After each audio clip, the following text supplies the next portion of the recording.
What happened when a young pastor who was burning out while ministering heard Andrew's teachings? That night I was there and heard him minister, and I remember going outside and sitting in my truck, and I just told God, I said, I realized that night my need to be ministered to in that season of my life. And I said, Lord, if you ever open the door to serve that man, I'll do it. Well, welcome to Inside Story. My name is Carrie Pickett, and this is an opportunity where we're inviting you as friends, as partners of Andrew Wommack Ministries and Charis Bible College to see some of the behind-the-scene things that are happening here within the ministry. There is so much that we're doing to reach around the world, and the people that are working here are doing such an amazing job. So we have the privilege of introducing you to one of our amazing ministers here in the ministry and how they're helping us take the gospel far and as deep as possible. So I want to introduce Caleb Stewart. So Caleb, thank you for being here with us today. And you have a big title, and I'll get into that, but we want to get to know you actually. And the things that you are doing here within the ministry. So I know for sure, everybody, you have been a part of touching so many parts of the ministry, and it is where it's at today because of so much of the things you do. So where are you from, and how did you get to know the ministry? That's, I think, some of the first connection points. So where are you originally from? Yeah, I'm originally from the Ozarks of Missouri, so I grew up about 9 miles outside a town of 300 people, so very, very rural. That we have in common. Yes. And so I really first got to know about the ministry. I was actually pastoring in that season, and there was this lady that would come into the church every week, and she would talk about Andrew Wommack. He's this guy building a college up in the mountains. And, I was kind of like, well, who cares? My initial feeling, I had no idea this was in Missouri. So eventually I did watch Andrew for the first time on the internet. I watched his teaching, and the rest is history, if you will. I immediately just recognized and appreciated his ministry and the balance with which he taught the word. Yeah. And it wasn't a long time after that he came to a nearby church and dedicated the church of some early Charis instructors, Clifton and Jerry Coulter. Yeah. And that night I was there and heard him minister, and I remember going outside and sitting in my truck, and I just told God, I said, I realized that night my need to be ministered to in that season of my life. And I said, Lord, if you ever open the door to serve that man, I'll do it. And it was about a year later that I got connected here in Colorado. That's cool. So you were actually pastoring? Yes, ma'am. So how long had you been pastoring before? Yes, I graduated college in 2009 and never really used my degree. I immediately started youth pastoring. I was a volunteer youth pastor at a church for a season, and then I ended up pastoring my own church in my own home for a number of years. And that grew and was an awesome time of ministry, just a small home group. I love that group to this day. A lot of family members and friends. And eventually I became an assistant pastor with another pastor in that area. So all in all, it was about 5 years of full-time ministry that I was in from college until coming out here to work for the ministry. So how did you get connected as far with the ministry? Did you come straight to Bible school, or what were one of the process of getting to be part of the ministry? Yeah, at that time it was interesting. I didn't know it at the time, but as a pastor, I was burning out. My love for people was waxing cold. I didn't realize that. In retrospect, I can see that. But God really brought me out to the ministry when I heard that you got paid to pray for people in the phone center. So I said, if that's all I ever do, Lord, so be it. It was like $10 an hour at the time. I said, if I have to deliver pizzas on the weekend, I'll do it to make that work. And so came out to work in the phone center in October of 2014 is how I began. I did end up going to Charis a couple years later in 2016, but I had already worked for the ministry for a few years at that point. And that's when the phone center, obviously, it's grown since then. Since 2014 to 2023, we've seen so much growth within that. So what was it like watching that during that time? Yeah, it was amazing. I don't know how that team does it, knowing, since I've moved out of that department, knowing all the growth that they've seen with really minimal increases in operational overhead. I really don't know how that team has managed, but by the grace of God. So At that time, I think heavy call volume day was like 1,800 phone calls a day. And now I know they regularly see 3,000 phone call days. So it's just incredible what God's done there through that team. And I really don't know how they do it. It's amazing to watch. He's in it. He's here and working in every department. Now they're doing 24 hours a day, 7 days a week. Actually advertised. They was so funny is David McClure, he was doing it one time. He says, listen, we'll never, if we can get to 24/7, he says, we've made it. And then I said something funny on a live Bible study. I just kind of misquoted. I said 25 hours a day. And his team was like, really? So 24 hours a day, 7 days a week. It's amazing. Yes, it is. Yeah, I don't know how they do it. I was glad when I worked there that I got to go home at the end of the day. I think now they just build bunk beds in there or something. So. And sleep under your desk. Yeah. So after Signet, were you doing phone ministry as you were a student? Yes, and that was amazing. That season was really, really special to me because as I went to Charis in the day from 8 a.m. to 12 p.m., and then I was working in the phone center, and I'd sometimes come in earlier, but I'd work in the phone center all day long until the evening hours. Yeah. And it was just amazing to get to apply the things that I was learning in Charis immediately. It was a really special time. It was kind of like I got to live a lifestyle of prayer really during that season where it was all about ministry, being in school, getting to apply it. It's really special. And I think of the students I've seen, the ones that get to work in the phone center on top of being at Charis are the ones that grow the most, get the most out of it, I believe. That's good. So now after prayer phone center, because obviously you're in a different position now, how did you transition out of that? What was the next phase? Yeah, that was a difficult jump. We were actually moving into this building, and so even where this TV studio is now, I remember when this was just an empty room. I joined a department called Enterprise Chain, working for Will Royer, and he's just a phenomenal leader. He was actually my prayer trainer in the phone center. He had moved into Enterprise Chain and hired me out of the phone center. And so I came in as a process improvement manager under him. But our first order of business was helping get the teams up here to the Sturman property. And he was probably 75% of the way through that project when I came on board. And I remember blue tape exercises for the furniture in this building of like taping the floor to see if things would fit. And I was just sure I had missed God. Like, this is not for me. This is not my forte. I'm supposed to be praying. Yes. Yeah. And I loved the phone center. And so, but God reassured me, it was just a season of stretching and growth. And he's continued to stretch and grow me into those things more and more. And through good leadership of Will and others, I've been honored to get to serve in more and more projects and more operational capacity. So I know that you've already transitioned out of that, but why is that department so important from your perspective of having been in there? Why is it so important of what we're doing here at the ministry? Yeah, Enterprise Chain really was founded just, I guess, about 7 or 8 years ago. Mm-hmm. So it's a newer department at the ministry. Yeah. But before that time, departments really operated kind of self-sufficiently, or we use the word silos. Mm-hmm. So not by intention, but one busyness. Yeah, just everybody's busy trying to keep up with Andrew Wommack. Yeah. People began to, what we call sub-optimize. So they might look at their decisions in their department and make decisions, but there wasn't anyone really looking at the whole of the ministry, looking at the enterprise chain of departments and the effect that had. And so that department's really been instrumental in process improvement and project management for the ministry, and taking on the new things that, as Andrew says, I want student housing or other things. They're able to take the heavy brunt of those new things that the ministry is doing and bring in other departments at the right time and season. So. I had no idea how important those departments were until we really started working with them, and now they're some of my favorite departments to work with because they keep the chaos at a minimum.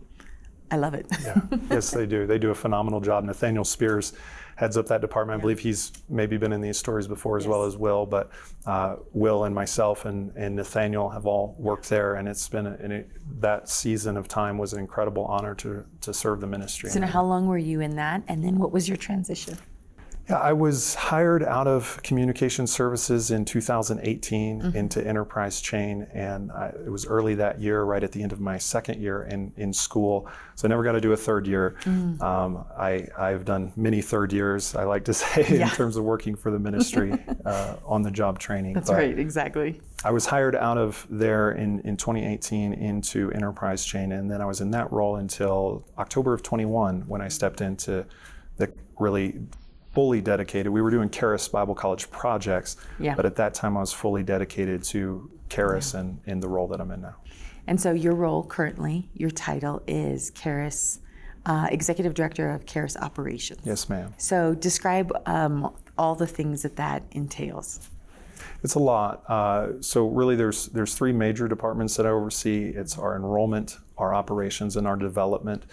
And those departments encompass other departments and teams. So it's really the gist of it is it's really focused on getting new students here, getting them enrolled in classes, and then keeping them here. Yeah. It's really focused on the operational aspect of the college and the enrollment. So it's things like the Office of Admissions, our Office of the Bursar, our Office of the Registrar, our campus dining teams, as well as our student advising teams. It's really all the teams that we need to keep students enrolled and make sure that they're a success. That's what we're focused on. You've got amazing teams. And now your ed tech teams. So there's just a lot. I know when we had done an inside story with Will, we had talked a little bit about this as far as Charis, just the size. We're growing.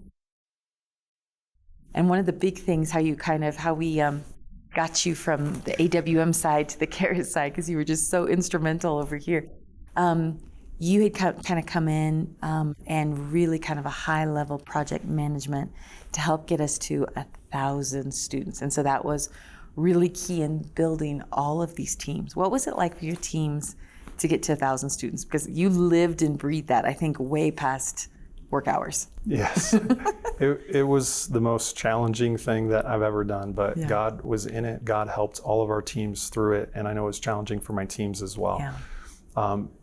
When Andrew gave the commission several years ago to get to 1,000 students, when God spoke that to him, I know he normally doesn't set goals like that, so that was kind of unique that he heard a specific number, and we had failed to hit it for a number of years, and I was the project manager on that, so I failed, to be clear, in hitting 1,000 students. But when I was put in this role, and our CEO said, no excuses and no constraints, I knew it meant business. And so when we came in and really had to rebuild many of the teams from the ground up, just because we had grown so fast in such a short amount of time at Charis, it was very organic. And so there were many things as we looked at other colleges and other Bible colleges, many lessons that we had to learn, many things we weren't doing that they were. Jackhammering a lot of the foundations to relay completely new foundations. Yes, and that's really what it's been. So it's been, I can't think of another time that the organization has been under that much change in such a short amount of time. So it's been very challenging for the teams, but God really has been in it. He's given us the grace to do it. As Paul said, I labored more abundantly than they all, yet not I, but the grace of God that was in me. And so that's the way it's been for the teams, is by his grace.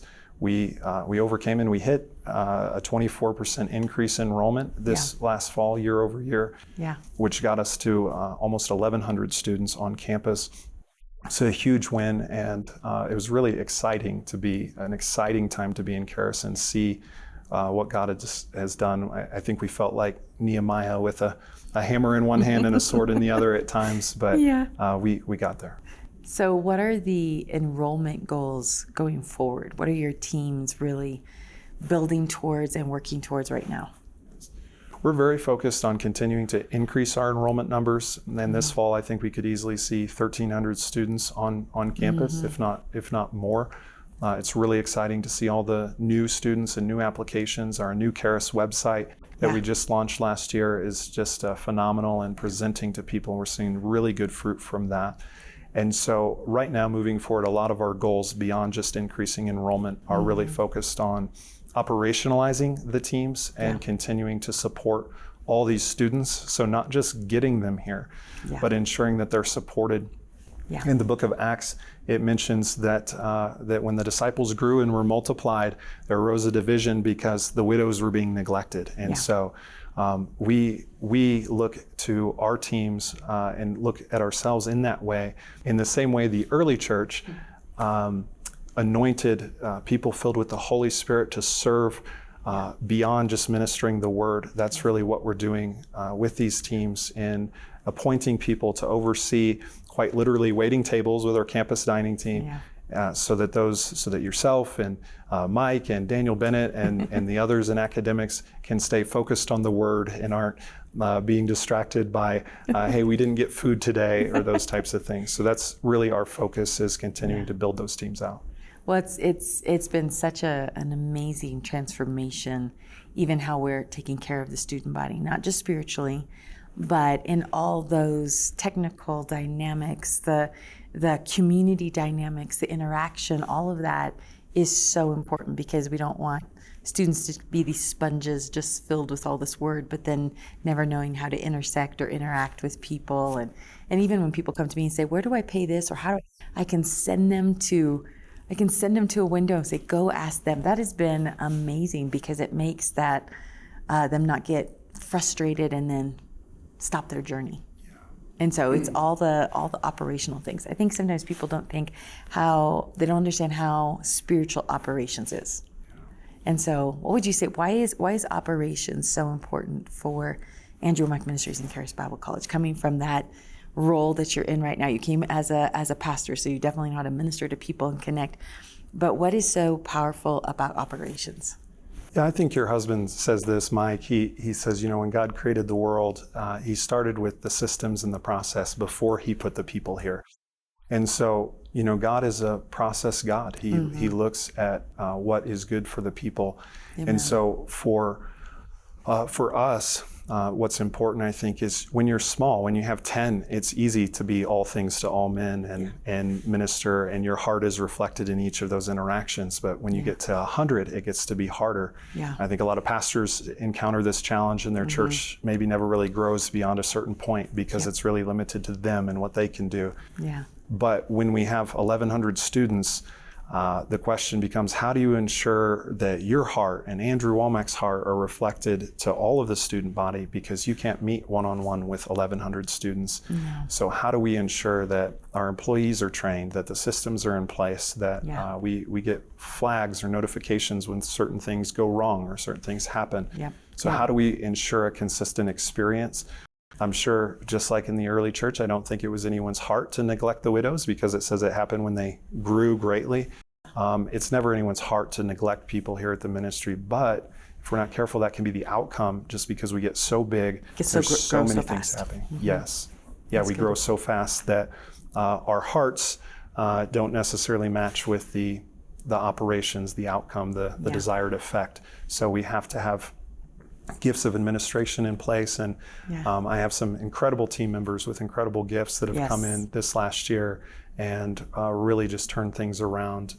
Very gifted administrators in the area of finance and operations and process and systems and all of those things. And I know that's one thing we talk about here at the ministry, is that we don't have 1,000+ employees here and around the world. We have 1,000+ ministers. Yes. And everybody's using their gifts and callings to help minister the gospel. I think that's just phenomenal. That's why our partners and friends are such a part of that as well. They're ministering within this vision, helping us touch so many lives. Because as you see the students walk across the stage and then start to fulfill their destinies and start to go out and see people ministered and healed and set free and people raised from the dead, you're like, yeah, that was worth it. Yeah. Amen.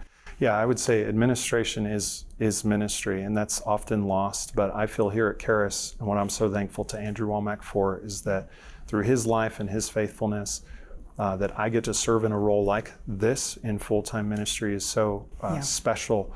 And I think many times those students I've seen, been here long enough to see students go out to try to start their own ministry and launch out, and then they come back within a few years. And it really is special, the number of full-time job opportunities at the ministry that are callings, that are ministry focused. Every single one of these people in the TV studio today, to our phone ministers, to our facilities workers across the board, they're all ministers and they all have a role. They're all part of the same body. So now what I think is amazing, while you've been helping revamp Charis, as well as you've been rebuilding teams, been hitting all kinds of numbers and goals, you also found time to fall in love. Yes. So now, obviously, you're not married currently. So tell us, what's your future look like in this arena? Yeah. So last summer, I actually I hadn't heard God specifically in a while, and I was pulling out of my driveway to go to my sister's wedding rehearsal, and it was very clear to me, one of the stronger words I'd received from the Lord in a long time, and I heard really clear, she's close, she's really close. And I stopped. I remember I stopped my Jeep and I... Afraid you're going to run over a woman. Yeah, right. And so I stopped and I heard, by this time next year, you'll be married. And I was like, okay. So with, all words from the Lord, I set that on the shelf, like, we'll see. And then you went to your sister's dress rehearsal looking for a girl, right? Yeah. No. Actually, I wasn't. I thought, well, usually when God says it's really close, it's like, behold, I come quickly. And 2,000 years later, here we are. So I was like, okay, what's God's definition of close here? But it was that evening I actually met her, Sarah Brown, soon to be Sarah Stewart. She's actually year 3 global training student in your school. So she's been getting good training in Charis boot camp, we like to call it. I love when she raises her hand. Can I have a question? I'm just like, oh, she's got good questions. She does. She's learned from the best. But we're really excited to start our lives together. She's from Pennsylvania, and she's currently working in our kitchen area as a barista. Yeah. And really enjoying serving the staff and students of Charis. Nice. And we're excited to be here at Charis together. We feel this is where we're called in this season, at least, to be together, to be here and serving Andrew's vision in the kingdom. Awesome. When you look at what you both have grown in, how do you see those giftings coming together for what you guys are doing in the ministry?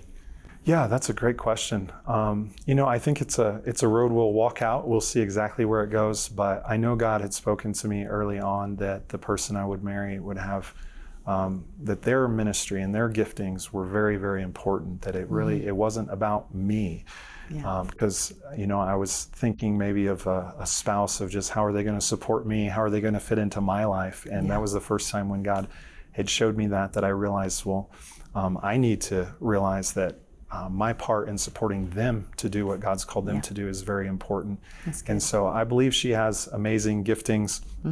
We'll see what those look like in time. Yeah. I love her transparency and just directness, but still just a genuine heart to serve people, a genuine humility to receive everything that God has for her. And I believe good things are ahead. Exactly what it looks like together, I don't know. But I don't know if we'll have to work as close as you and Mike do in the future, but I'm open to that. That's awesome. That's awesome. So what are you the most excited about as far as with the ministry and your role currently? What do you see really unfolding for the future? Yeah, I would say Andrew's Campus Reveal. That was such a big thing. I'm so excited for the future of the campus at Charis itself as the legacy of Andrew. Really getting to be here in this season to potentially see, as Kenneth Copeland prophesied yesterday from the stage here at Charis, that Charis would become a university.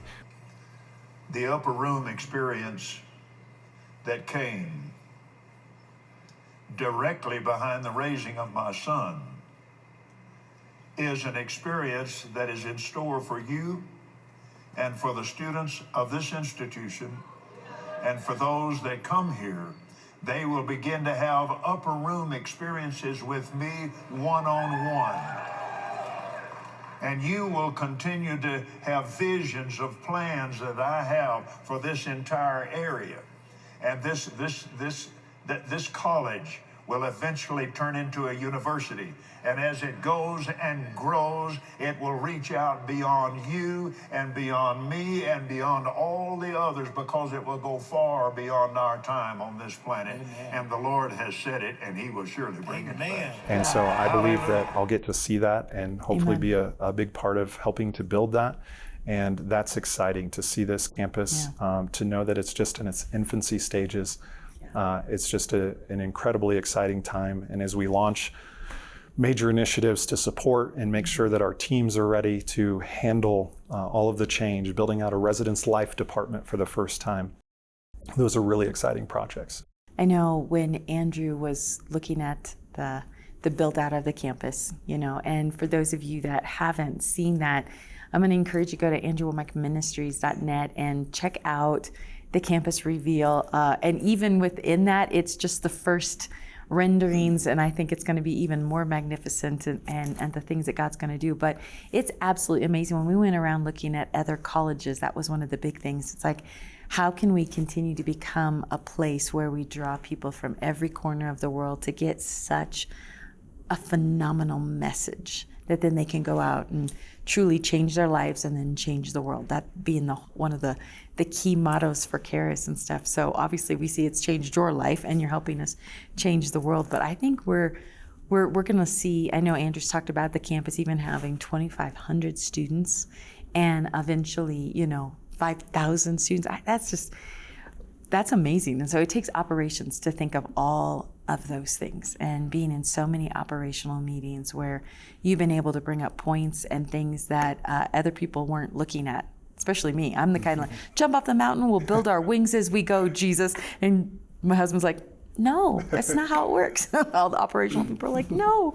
So I appreciate that dynamic, because we've been even talking about the campus is getting so big, teachers getting from classroom, one classroom to another classroom.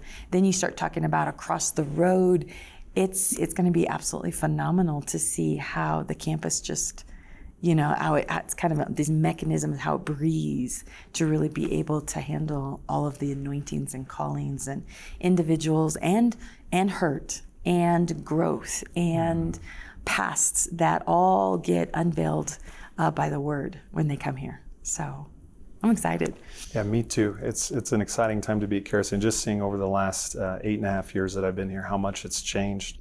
I know it's going to change. Even we're just getting started in terms of this, and to see it grow, to see more students come here will be really, really incredible. And just seeing even in this year's student body, how many giftings are there.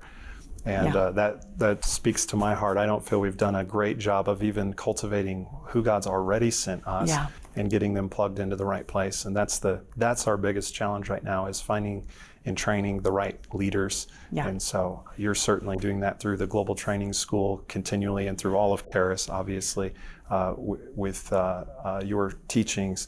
But it's a challenge we continually face in the operational side of identifying, training, and placing key leaders. Yeah, and it's not just here, Andrew Wommack Ministries and Charis Bible College. It's the global operations. Yes. Now, for the first time this year in January, you went to South Africa with the World Outreach team and got to really be a part of seeing all of the operations that are happening around the world at different levels, smaller offices and bigger offices.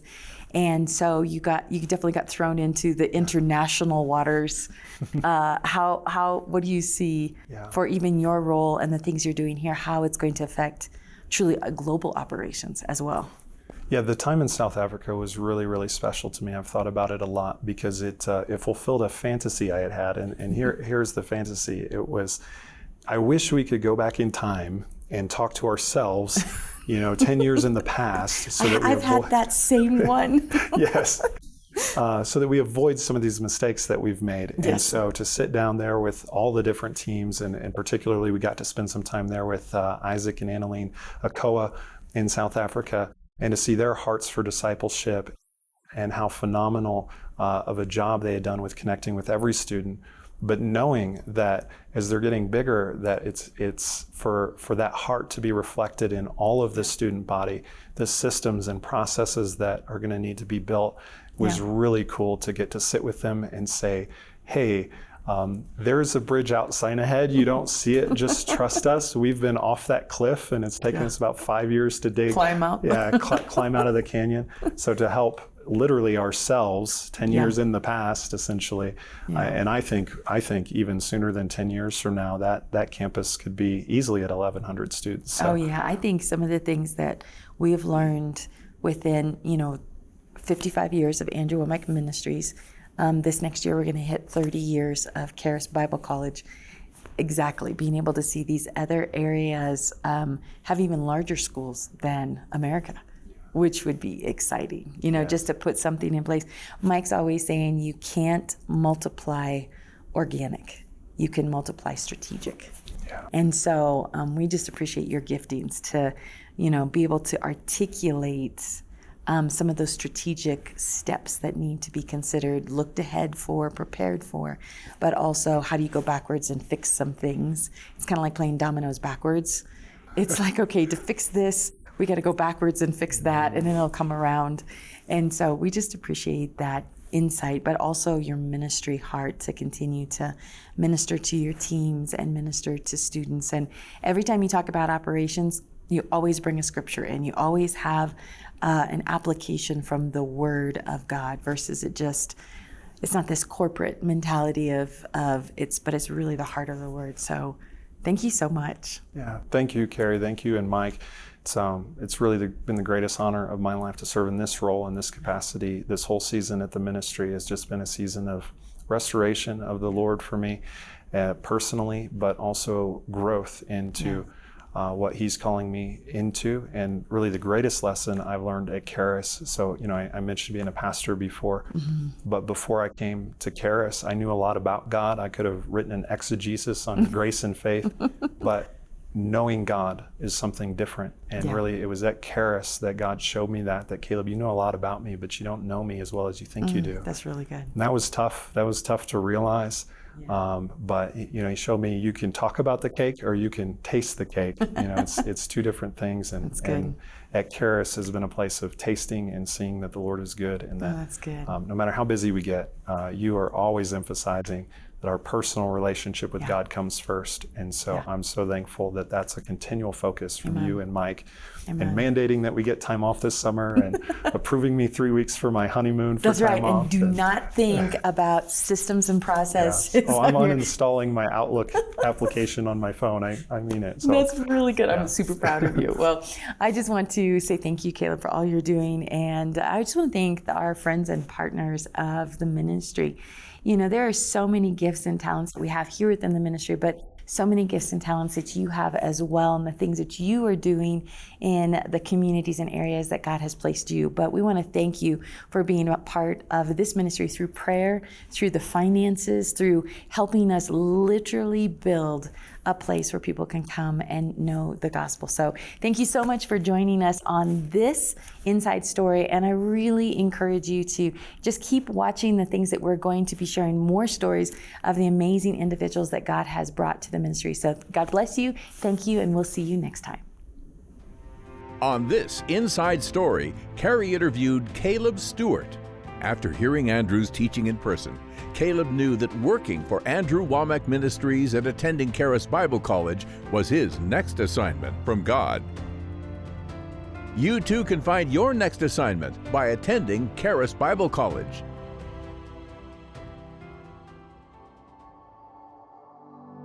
You were created with a purpose, written in the heart of God long before you were born. He is calling you to find it.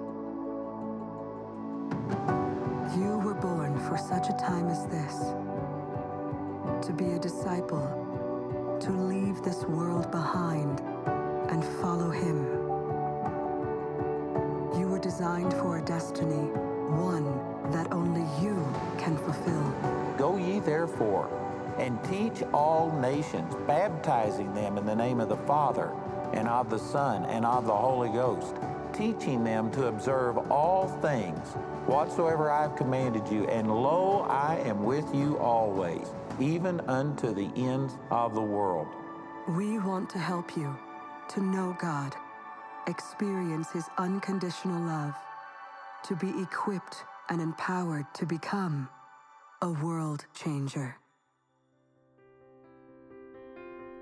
Go to charisbiblecollege.org and apply to a Charis Bible College near you. Your life will be changed forever. We want to invite you to watch our next Inside Story where David and Colleen Amarino, we're going to introduce their story and how they're helping take the gospel far and deep. These two individuals, I like how they say it, they are digital missionaries. So welcome and listen to our next Inside Story.